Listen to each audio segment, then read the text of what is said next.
అర్జున ఉవాచ సేనయోరుభయోర్मध्ये రథం స్థాపయమేచ్యుత యావదేతాన్నిరీక్షేహం యోద్ధుకామానవస్థితాన్ కైర్మయా సహ యోద్ధవ్యామస్మిన్ రణసముద్యమే.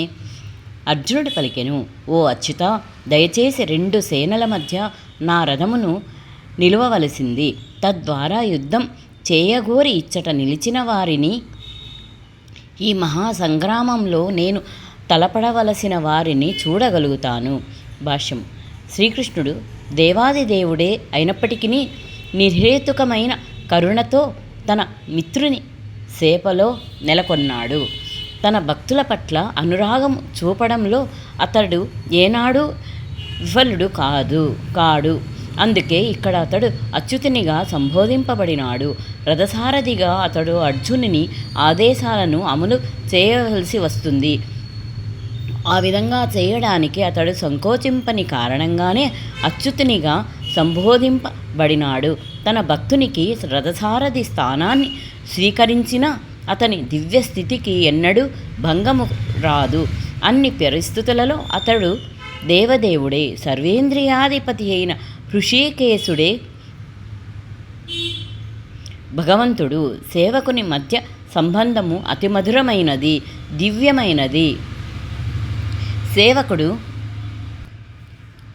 సర్వదా భగవంతునికి సేవ చేయడానికి సన్నద్ధుడై ఉంటాడు.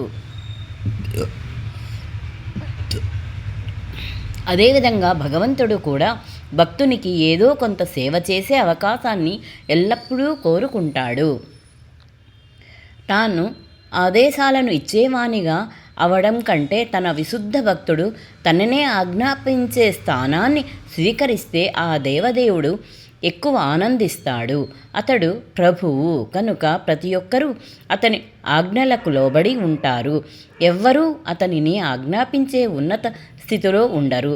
కానీ విశుద్ధ భక్తుడు తనను ఆదేశించినట్లు కనిపించినప్పుడు తాను అన్ని పరిస్థితులలో అచ్యుతుడైన ప్రభువే అయినప్పటికీ ఆ దేవదేవుడు దివ్యానందాన్ని అనుభవిస్తాడు. భగవంతుని విశుద్ధ భక్తునిగా అర్జునుడు జ్ఞాతులతో సోదరులతో యుద్ధం చేయగోరలేదు. కానీ ఎటువంటి శాంతిమయ రాయభారాలకు ఏనాడూ సమ్మతించని దుర్యోధనుని మొండితనము కారణంగానే అతడు బలవంతంగా యుద్ధరంగానికి రావలసి వచ్చింది. అందుకే యుద్ధరంగంలో ఉన్నట్టి ప్రముఖులను చూడడానికి అతడు ఆతృతపడ్డాడు. యుద్ధరంగంలో శాంతియత్నమనే ప్రశ్నే లేనప్పటికీ వారిని అతడు తిరిగి చూడాలని అనుకున్నాడు. అవాంఛితమైన యుద్ధం వైపుకు వారెంతగా మొగ్గి ఉన్నారో అతడు చూడగోరాడు.